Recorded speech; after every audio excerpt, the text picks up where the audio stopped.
Hi hello good morning. I hope आप लोग स्वस्थ होंगे, मस्त होंगे। यूट्यूब चैनल से सैर विचार में आप लोग का हार्दिक स्वागत है। आज का जो सब्जेक्ट है ये हिस्ट्री से है। हिस्ट्री 12th का है, सॉरी हिस्ट्री 11th का है। यहाँ पे कुछ बहुविकल्पिक क्वेश्चन हम इस वीडियो के माध्यम से आप तक पहुँचाते हैं और वीडियो को जरूर देखिएगा। वीडियो में शुरू से अंत जरूर बने रहिएगा। यहाँ पे स्मरणीय बिंदु पर थोड़ा चर्चा करेंगे। स्मरणीय बिंदु के बारे में यहाँ पर दिया गया कि वैज्ञानिकों के अनुसार पृथ्वी पर आयु लगभग 4 अरब 70 करोड़ वर्ष है। जैफर महोदय के अनुसार ये कहते हैं कि जब पृथ्वी का जन्म हुआ सूर्य से हुआ। जो पृथ्वी का जन्म हुआ है किससे? सूर्य से हुआ है। आगे कहते हैं कि जो ये फ्रांसीसी वैज्ञानिक जीन बैप्टिस्ट लैमार्क, लैमार्क का पूरा नाम क्या है? सर जीन बैप्टिस्ट लैमार्क है। ये कहाँ के रहने वाले वैज्ञानिक है? फ्रांस के। ये कब आए थे? 1774 ईस्वी से लेकर कब तक रहे? कब से कब तक इनका सर रहा? तो 1774 से लेकर 1829 ईस्वी तक। जो जैव उद्विकास सिद्धांत का जनक माने जाते हैं। जैव उद्विकास सिद्धांत का जनक किसे माना जाता है? तो लैमार्क को। लैमार्क किस सन में आए थे? 1774 से लेकर 1829 ईस्वी तक इनका रहा। फिर इनका जो वैज्ञानिक नाम है, मतलब जो ये फ्रांसिस के रहने वाले हैं, इनका वैज्ञानिक नाम क्या है? Jean Baptiste Lamarck. आगे है कि आज से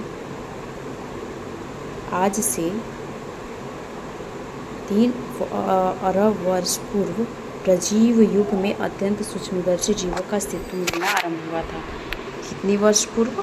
3 अरब वर्ष पूर्व कौन से जीव आए थे? प्रजीव आए थे, जो उस समय अपने अस्तित्व में देखने को मिल रहे थे। आगे है कि अल्प नूतन काल में आज से 305 करोड़ वर्ष पूर्व नरवारण सम प्राणी का पैरापिथेकस का आविर्भाव हुआ। कब हुआ था? 305 करोड़ ईसा पूर्व हुआ। मध्य नूतन युग में ड्रायोपिथिक, रामापिथिक और शिवापिथिक के जीवाश्म मिले जो 2.5 करोड़ वर्ष पूर्व के हैं। आज से 1 करोड़ 2 लाख ईसा पूर्व अति नूतन युग में मानव समवानर ऑस्ट्रेलोपिथिक के जीवाश्म मिले। मानव विकास का इतिहास वर्तमान काल पर दस्तक देने लगा। फिर आगे पता जाए प्रतिनूतन युग जो है में आज से 20 लाख ईसा पूर्व मानव का उद्भव हुआ। इसे होमो इरेक्टस कहा जाता है। आगे है कि मानव के विकास को समझने में डार्विन का सिद्धांत समग्र के उत्तरजीविता सहायक सिद्ध हुआ। इसके सिद्धांत को एक इंसान को जानने के लिए उनका विकास कैसे हुआ, उनको जानने के लिए किस सिद्धांत को ज़्यादा सहायक माना गया है? तो डार्विनवाद के सिद्धांत को। आगे कह रहा है कि फिर प्रतिनूतन काल में आए 4 हिम युगों के बारे में सर्वप्रथम जानकारी किसने दिया था? तो सिम्पर महोदय ने 1836 ईस्वी में दिए थे। रामापिथिक व जीवाश्म 1934 ईस्वी में एडवर्ड लुईस ने भारत की शिवालिक पहाड़ी में खोजा था, अतः इसे शिवापिथिक भी कहा जाता है। इसे ओरांग उटान का पूर्वज माना जाता है। आगे है कि ड्रायोपिथिक्स का जीवाश्म लार्ते महोदय ने 1856 में दक्षिण फ्रांस में खोजा। इसे गोरिल्ला व चिंपांजी का पूर्वज माना जाता है। आगे है कि रेमंड डार्ट महोदय ने नवंबर 1924 ईस्वी में दक्षिण अफ्रीका के बेचुआनालैंड की टांग घाटी में से ऑस्ट्रेलोपिथिक अफ्रीकेनस का जीवाश्म खोजा। इसे कपी व मानव के बीच का कड़ी या विलुप्त कपी मानव प्रतिनिधि माना जाता है। यह संभवतः द्विपादगामी था। यह था स्मरणीय बिंदु, मोस्ट जो इम्पोर्टेंट पॉइंट है, और इसी से रिलेटेड यहाँ पे आपका बहुविकल्पीय क्वेश्चन भी मिलेंगे। चलते हैं क्वेश्चन की ओर। यहाँ पे पहला क्वेश्चन है कि जैव उद्विकास का सिद्धांत किसे माना जाता है? तो लैमार्कवाद को। पृथ्वी पर 3 अरब वर्ष पूर्व सूक्ष्मतम जीवों का आविर्भाव किस युग में हुआ? प्रजीव युग में। भारत की शिवालिक पहाड़ियों में 1934 में एडवर्ड लुईस महोदय ने किसके जीवाश्म खोजे गए थे? तो रामापिथिक के जीवाश्म को खोजे गए थे। पिथिकेंथ्रोपस इरेक्टस नाम यूजीन डुबाय ने किसे दिया था? जावा मानव को दिया था। चीन में पिकिंग मानव की खोज संबंधित है। कौन है इनमें से सभी? जे जी एंडरसन, डेविसन ब्लैक और WC पे, ये सभी आते हैं।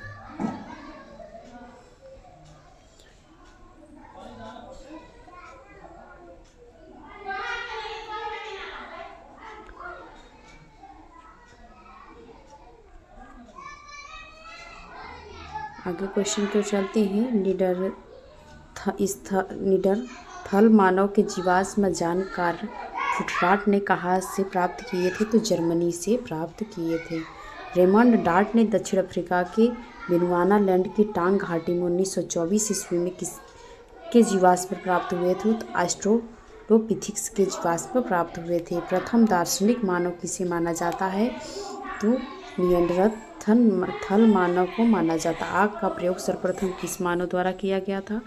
तो निएंडरथल के मानव के द्वारा किया गया था। ये सब मानव की प्रजातियां हैं। पहले ऐसे प्रजातियों के नाम और ऐसे देखने की प्रजातियां देखने को स्टार्टिंग में मिला था। मानव ने आग पर पकाकर मिट्टी के बर्तन बनाना कब आरंभ किया था? तो नवपाषाण काल में बनाना आरंभ किया था। दक्षिण एशिया में लोहे के प्रयोग से सबसे पहले तांबा का प्रयोग हो चुका था। यह कथन सही है। आज के मानव किस प्रजाति के हैं? तो होमो सैपियंस प्रजाति के हैं।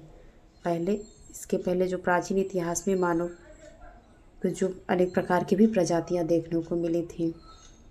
यहाँ कह रहा है कि निम्नलिखित में से किस देश से गुफा चित्र मिले? तो जर्मनी से। समर्थ की उत्तरजीविता किसका सिद्धांत था? तो डार्विन का सिद्धांत था। डार्विनवाद के ही सिद्धांत से सभी ने मानव की प्रजातियों को समझ पाए थे। आगे कह रहा है कि इसमें कि मानव प्राणियों का प्रादुर्भाव सर्वप्रथम कहाँ हुआ था? तो ये अफ्रीका में हुआ था। आगे कह रहा है गुफा चित्रकला का प्राचीनतम प्रमाण किस काल से मिलता है? तो ये है नवपाषाण काल से। आगे कह रहा है कि मीरा गुफा चित्र किस देश से मिलता है? तो स्पेन से मिलता है। आगे है कि अग्नि का उपयोग मानव के कितने वर्ष पहले आरंभ किया गया था? तो 14 लाख वर्ष पूर्व। होमो हैबिल के जीवाश्म मिले? तो होमो ओल्डीवर्ड मिले। ओल्डवर्ड। यहाँ पे कह रहे हैं होमो इरेक्टस के प्राचीनतम जीवाश्म पाए जाते हैं तो एशिया तथा अफ्रीका के। वैज्ञानिकों के अनुसार पृथ्वी की आयु कितनी है? तो 4 अरब 70 करोड़ वर्ष पूर्व माना जाता है। एक वैज्ञानिकों का एक थीकिक विज्ञान है जो इतना अनुमानित मानक है। 4 अरब 70 करोड़ वर्ष पहले। यूजीन और डुबोय ने जावा कपी मानव का जीवाश्म प्राप्त किया था किस सन में? तो 1891 में। नवपाषाण काल का आरंभ कब हुआ था? तो लगभग 7000 ईसा पूर्व हुआ था। आगे कह रहा है कि सिलाई वाली सुई का आविष्कार कब हुआ था? किस सन में हुआ था? तो यहाँ बताया जा रहा है कि 21,000 वर्ष पहले हुआ था। स्वर तंत्र का विकास हुआ 2 लाख वर्ष पहले। आगे है कि निम्न पुराण काल की अवधि मानी जाती है 25 लाख से लेकर 1 लाख ईसा पूर्व तक मानी जाती है। साक्ष्यों से ज्ञात होता है कि होमिनिड्स का उद्भव हुआ किससे? कहाँ से? अफ्रीका से। ऑप्शन सही है। कौन सा औजार बना सकते हैं? तो होमिनिड बना सकते हैं। यह औजार का नाम है। होमो लैटिन भाषा का शब्द है जिसका अर्थ क्या है? आदमी। होमो लैटिन भाषा का जो अर्थ होता है आदमी को कहा जाता है। ये वैज्ञानिक नाम है। ऑस्ट्रेलोपिथिक की उत्पत्ति हुई थी तो लैटिन भाषा से हुई थी। निम्नलिखित में से कौन सबसे पहले? पाषाण औजार नहीं थे, पहले नहीं था। मिट्टी का बर्तन नहीं था। निम्नलिखित में से कौन सी क्रिया सबसे अच्छा साक्ष्य प्रमाण पुरातात्विक अभिलेखों से मिलते हैं? तो कौन है? संग्रहण। मानव द्वारा शिकार कब शुरू किया गया था? तो 50 लाख वर्ष पूर्व। विकासवाद के सिद्धांत की रचना किसने की थी? तो चार्ल्स डार्विन ने। आगे कह रहा है कि होमो निएंडरथैलोसिस के जीवाश्म पाए जाते हैं तो निएंडर घाटी में पाए जाते हैं। हमें प्रथम हामिनिड्स का साक्ष्य मिलता है तो 50 मिलियन वर्ष पूर्व मिलता है। जर्मनी के नगर हीडलबर्ग में पाए जाने जीवाश्मों को क्या कहा जाता है तो होमो हीडलबर्गेसिस कहा जाता है। सर्वप्रथम पहिया या चौक का आविष्कार किसने किया? मेसोपोटामिया के समय हुआ था। On the origin of species नामक पुस्तक किसने लिखी थी? चार्ल्स डार्विन ने पुस्तक को लिखे थे। अब आते हैं मेसोपोटामिया वाले क्वेश्चन पे, जो टॉपिक है ये चैप्टर 3 या 4 के समथिंग, 4 चैप्टर है, चौथा चैप्टर ये है। निम्नलिखित में से विश्व की प्राचीनतम सभ्यता कौन थी? मेसोपोटामिया। मेसोपोटामिया की आरंभ सभ्यता कौन थी? सुमेर सभ्यता। मेसोपोटामिया की सभ्यता किस नदी के किनारे विकसित हुई थी? दजला फरात। क्वेश्चन सब आए हुए हैं, इसको जरूर से आप लोग पढ़िएगा। आगे है कि एक सुमेर के राजा की उपाधि किसने धारण की थी? लुगल जंगीसी ने। उर नगर में प्रेस एवं विलास की कुमारी देवी कौन थी? इननिनी। गुड़िया राजा के बाऊ देवी की अर्चना हेतु एक कविता रची। बाऊ किस नगर की मुख्य देवी थी? लगास की। बेबीलोन नगर का प्रमुख देवता कौन था? तो मर्दुक था। आगे है कि अक्काद का शासन सारगन किस वर्ष गद्दी पर बैठा था? तो यो 2350 ईसा पूर्व बैठा था। मेसोपोटामिया की लिपि क्या थी? किलाक्षर लिपि थी। ये क्वेश्चन आए हुए हैं सब। मेसोपोटामिया की प्रमुख उपज कौन सी थी? गेहूँ। मेसोपोटामिया की युद्ध एवं प्रेम की देवी को कहा क्या जाता था? तो इन्नाना कहा जाता था।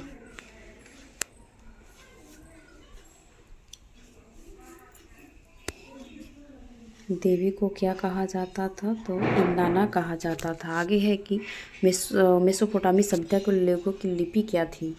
तो किलाकार लिपि थी। झूलते बाग की सभ्यता की देन थी?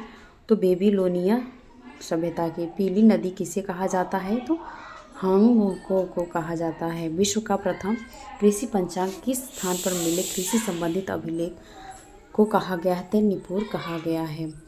निम्न में से किस वर्ष दक्षिणी मेसोपोटामिया के सबसे प्राचीन मंदिर की स्थापना की गई थी? तो 5000 ईसा पूर्व।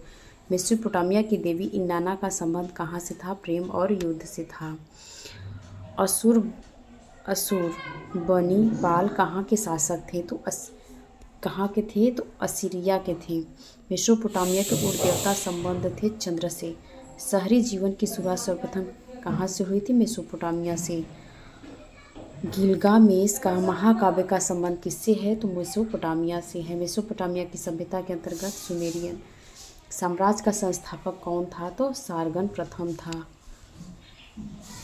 जुगुरात का संबंध निम्नलिखित में से किससे था? तो मेसोपोटामिया से। षष्ठ दाशमक प्रणाली किस सभ्यता से संबंधित है? मेसोपोटामिया की सभ्यता से संबंधित है।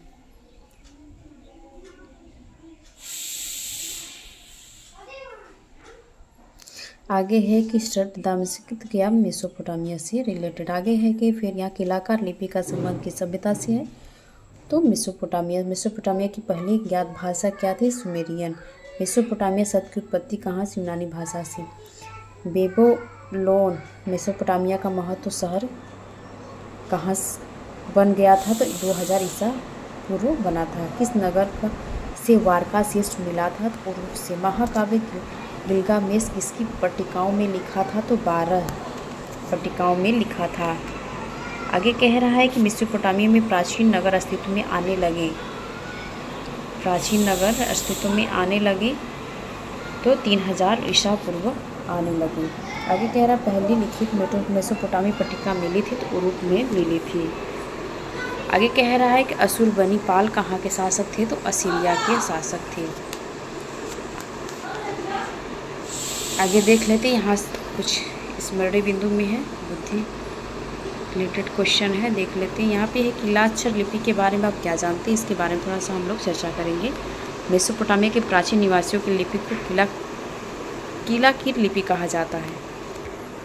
जो प्राचीन मेसोपोटामिया लोग रहे हैं, जो निवासी थे, उनका जो अक्षर था, लिखने का जो लिपि था, वो किलाकार लिपि था। इसका आरंभ आविष्कार शुमेर वासियों द्वारा किया गया था।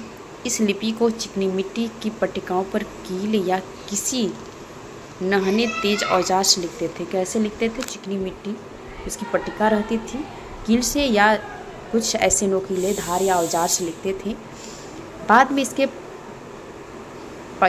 इसको पकाकर मिट्टी की तख्ती या सख्त बना लिया जाता था। इसमें चित्रलेख, चिन्हों, संकेतों और चित्रों के माध्यम से विचार प्रकट किए जाते थे।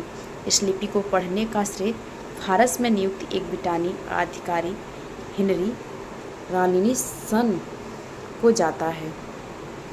ये लिपि को कौन पढ़ पाता था? श्रेय फारस में रहने वाले लोग थे, जो ब्रिटानी अधिकारी थे। इनका क्या नाम था? हेनरी रालिनिसन को जाता है। आगे कह रहा है कि सुमेरियन सभ्यता के विज्ञान प्रौद्योगिकी के क्षेत्र में से प्रगति हुई। संक्षिप्त में यहाँ पे बताया गया कि सुमेरियन सभ्यता के लोगों ने विज्ञान एवं प्रौद्योगिकी में अभूतपूर्व प्रगति की। ज्योतिष विद्या से परिचित थे, अपने खेत व भवनों की माप एवं रेखागणित या ज्यामिति का प्रयोग करने लगे थे। 1954 ईस्वी में 3000 ईसा पूर्व अभिलेख प्राप्त हुआ था, जिसमें वैद्य चिकित्सा के महत्वपूर्ण नुस्खे भी मिलते थे। इसे विश्व इतिहास की प्राचीनतम भेषज संहिता कहा जाता है। सुमेर का आरंभिक समाज नाव बनाने की तकनीक से परिचित था। इनका जो सुमेरियन सभ्यता थी, ये नाव बनाने से संबंधित इनका तकनीक ही रहा है, इसलिए इन्हें सब जानने लगा है। इस सभ्यता को जानने वाले सुमेरियन सभ्यता को जानने लगा है। पहले जो इनके नुस्खे रहते थे, हेल्थ से रिलेटेड, वैद्य चिकित्सा से रिलेटेड, ये पहले ने इतिहासों में मिला था। आगे कह रहा है, क्वेश्चन है कि विश्व इतिहास की 4 प्राचीनतम संस्थाएं कौन है? पहला है दफला और फरात नदियों की घाटी मेसोपोटामिया की सभ्यता। दूसरा है नील नदी की घाटी मिस्र सभ्यता। मिस्र को नील नदी के उपहार भी कहा जाता है। तीसरा है सिंधु नदी की घाटी की सभ्यता और चौथा है हांगको एवं यांग टिसियांग नदी की घाटियों की चीनी सभ्यता। ये 4 हमारे क्या है? विश्व इतिहास के 4 प्राचीनतम संस्थाएं हैं, इंस्टीट्यूट है। आगे कह रहा है कि बेबीलोनियन सभ्यता के शक्तिशाली शासक गुड़िया पर संक्षिप्त वर्णन कीजिए। टिप्पणी लिखिए। बेबीलोनियन सभ्यता में 26वीं शताब्दी ईसा पूर्व के लगास में गुड़िया का उल्लेख मिलता है कि वह प्रजावत्सल शक्तिशाली सम्राट था। उनका धर्म और साहित्य में रुचि था, इसीलिए क्वेश्चन में इसमें बेबीलोनियन सभ्यता शक्तिशाली शासक था। आगे है कि बेबीलोनियन समाज की धार्मिक स्थिति पर संक्षिप्त वर्णन बताया गया है। सभ्यता में हम्मुराबी के समय बेबीलोन का देवता मर्दुक या प्रसिद्ध देवता बन गया। बेबीलोन समाज में सुमेर समाज की भिन्न कल्पना की। स्वर्ग के देवता अना या अनमुम थे, जिनकी पत्नी अंतुम में माना जाता है। पृथ्वी का देवता अनलीन या एलील एवं उनकी पत्नी लिनलिन थी। पानी का देवता अथवा इनकी दमकिना थी। इसके सिद्ध सूर्य चंद्रमा की भी आराधना होती थी। ईश्वर देवी का यह आराधना करते थे। जैसे इसमें कुछ और बताया गया है कि इसके पहले जैसे कुछ जो देवता रहते थे, उनके किन नामों से जाना जाता था। तो आप लोग को इसका पूरा कॉन्सेप्ट पढ़ना पड़ेगा। इसमें सारे कॉन्सेप्ट है, इसलिए चीज़ों को नहीं समझ में आएगा जब तक आप इसे कॉन्सेप्ट नहीं पढ़ेंगे। जैसे सूर्य के देवता का अलग नाम है, पृथ्वी के देवता का अलग नाम है, पानी के देवता का अलग नाम है। पहले इन सभी देवताओं को अलग अलग नामों से जाना जाता था। किस सभ्यता में, किस समाज में? बेबीलोनियन समाज में ऐसे ऐसे नाम थे। लेकिन हम लोग के जो हिंदू समाज है, इसमें हम लोग देवता के सूर्य के देवता ऐसे कह सकते हैं। लेकिन जो इसकी बेबीलोनियन समाज थी, जो धार्मिक श्रद्धा रखने वाले थे, ये भगवान को पूजते थे, लेकिन इन कई नामों से इन्हें जाना जाता है। इनके पूरे कॉन्सेप्ट में आपको पूरा इनका वर्णन मिलेगा। आज के लिए इतना ही। आई होप आप लोग को वीडियो पसंद आया होगा, तो please video like, subscribe, share जरूर।